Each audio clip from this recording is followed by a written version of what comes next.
From the heart of Philly, this is CBS News Philadelphia. A beloved educator remembered by family, friends, and students. They gather at a local high school to honor the school teacher who was murdered last week. And back on the stand, Michael Cohen's testimony resumes today in former President Donald Trump's hush money trial. What the former president's former fixer told the jury about Trump's role in the alleged plan.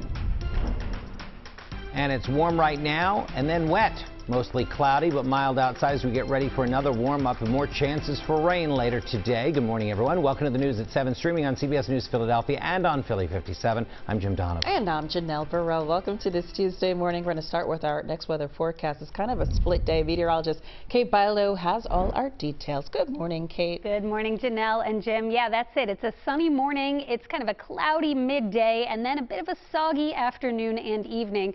So the day changing, we're transitioning to another damp period here tomorrow into Thursday. But today starting off on a really nice note. So if you can get out this morning and enjoy the sunshine, take the dog for a walk, now's the best time to do it. We've got sun and some patchy clouds moving in over Center City. You can see a few more clouds here in Margate, but the sun's still shining through them. Plymouth Meeting had a beautiful sunrise this morning, and it's nice and bright in Bethlehem as well. But what to expect today? After limited sun this morning, it will cloud up within the next few hours, and then later today we start to see some shower chances. It is mild though. Highs will climb to the mid-70s, not bad at all. A few showers by late afternoon, and showers will then just become more numerous as we go through tonight and into tomorrow. We're starting off on a nice mild note though. We warmed up quickly with the sunshine this morning. We're in the upper 50s in most spots, a little cooler to the north, but Dover and Wildwood have already hit the 60 mark, and we're heading to 75 degrees in Philadelphia today. Clouds roll in and then late day shower chances. Down the shore just stays cloudy. Showers late today in the Lehigh Valley, and then tomorrow looks chilly, it looks wet, and it looks like it may linger even into Thursday. I'll break down the timing of our next system coming up in just a few minutes. But let's send it over to Chandler Lutz, who has a next traffic alert. Chandler. Yeah, talking about a commuter alert here, Kate. This is over in Mount Laurel Township in the northbound lanes of the New Jersey Turnpike. Take a look at this, an overturned tractor trailer here laying in the roadway. Now, we're unsure of injuries, but you can see the tractor trailer still on its side with, again, a fuel spill in the roadway as well. This happened about an hour or so ago, and it does have one lane blocked on the turnpike just after Route 73, right around Interchange 4 there. We also have a partial lane closure as you travel from the ramp from Route 73 onto the turnpike there. Crews still assessing the damage there. We're going to need a heavy-duty tow truck, so a lot of cleanup is still needed. So expect this to be around for quite a while as you travel through Mount Laurel on the turnpike. The turnpike southbound, we also have some construction between Route 73 and the Black Horse Pike. That is a lane closure as well. Still on the PA Turnpike, there's one crash. This is along the westbound lanes between Route 29 and Downingtown. Janelle, one lane is blocked.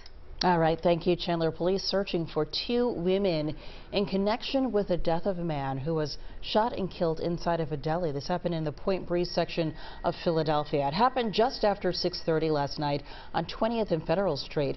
Police say surveillance cameras inside of the deli show an argument between the 35-year-old man and the 2 women that turned physical. They say one woman took out a gun, shooting that man 3 times in the stomach and once in the leg. Police rushed him to the hospital where he later died. Police say both women left the scene. Family and friends are remembering a beloved teacher who was killed last week in a murder-suicide. A vigil was held for 36-year-old Andrea Glaze at Olney High School yesterday. Wakeisha Bailey joining us now from the newsroom with more on what was an outpouring from the community in terms of support for her family and friends. Wakeisha, good morning. Good morning, Jim, Janelle. So Andrea Glaze may have been a special education teacher, but at last night's vigil, her students say she was more like a mother. What I would give to hear her call me daughter one more time and to tell me that she loves me.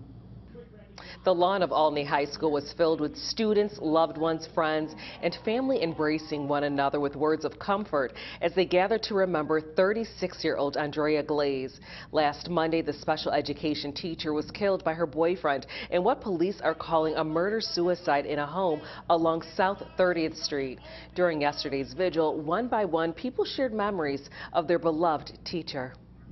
I think we should celebrate somebody who brought so much joy to others. And I mean, we talk about education and how important that is in our nation. I mean, she is the epitome of a great, dynamic educator who did things the right way. If we weren't able to potentially calm a student down or something of that nature, we'd call her immediately and say, Glaze, hey, we're struggling with this student. Can you help support? And she'd be like, yes, I'm there. We love Andrea, but God loves her more. And to keep Andrea Glaze's legacy alive, a scholarship has been set up, and so far the school has raised more than $30,000. Jim. Thank you very much, Waukesha, for that update. Well, one man is in custody, but police continue searching for another suspect wanted for assaulting an off-duty police officer before stealing his gun. It happened Sunday morning on the 2100 block of Oxford Street that's in North Philadelphia. According to police, a stopped car was blocking the street, preventing the officer from driving home. Police say one man then assaulted the officer while he was in his car. Then after getting out, the officer wrestled with a second suspect who had a gun. According to police, the officer managed to get that gun away from the man. During the struggle, one shot was fired. We believe they fought over a gun, and that's the gun that was discharged. His gun, but the officer discharged it. He was able to get away from that officer, jump into the BMW. The off-duty officer was, we believe, struck in the leg or run over in the leg.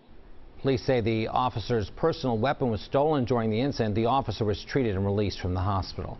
This story will have you scratching your head. Philadelphia police are looking for a man who escaped from officers in East Germantown while still in handcuffs.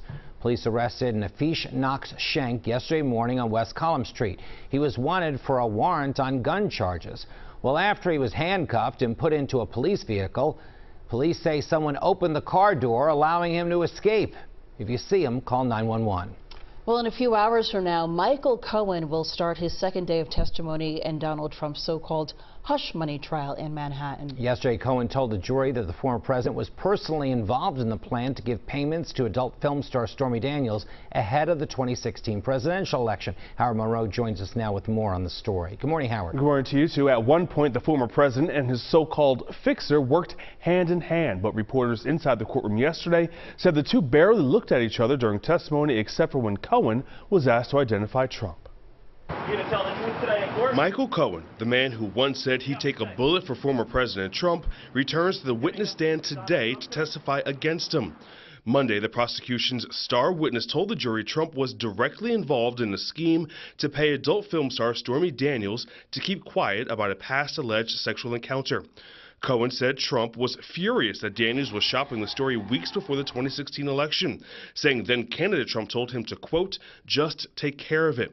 Cohen added Trump told him it's a total disaster and women are going to hate him. This is the first time we're really getting a picture of what Donald Trump's personal role was in these payments at issue. Prosecutors showed this document with Cohen's name and $130,000 scribbled at the bottom, as Cohen described a Trump Tower meeting where Trump approved the plan to pay him in monthly installments designed to look like pay for legal services. The jury also heard a tape Cohen secretly recorded of him and Trump discussing payments to former Playboy playmate Karen McDougal. This trial is rigged. Trump denies the sexual encounters and has pleaded not guilty to charge that he falsified business records to disguise the reimbursements to Cohen, which were listed as legal fees. Prosecutors are expected to attack Cohen's credibility in cross-examination. He previously served prison time and charges related to the same payments. And with Cohen now on the stand, prosecutors could rest their case as early as this week. Janelle, back to you. All right, Howard, we'll be watching. Thank you. Also in Manhattan, the federal corruption trial of U.S. Senator Bob Menendez picks up today with day 2 of jury selection. The New Jersey Democrat is accused of accepting bribes of gold and cash to use his influence to help officials in Egypt and Qatar. Right now, 100 potential jurors are being interviewed. 12 jurors and 4 alternates will ultimately be selected. Senator Menendez has pleaded not guilty.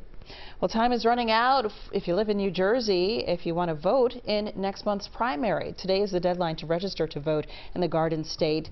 Then you have until May 28th to request a mail-in ballot. Early voting is from May 29th through June 2nd.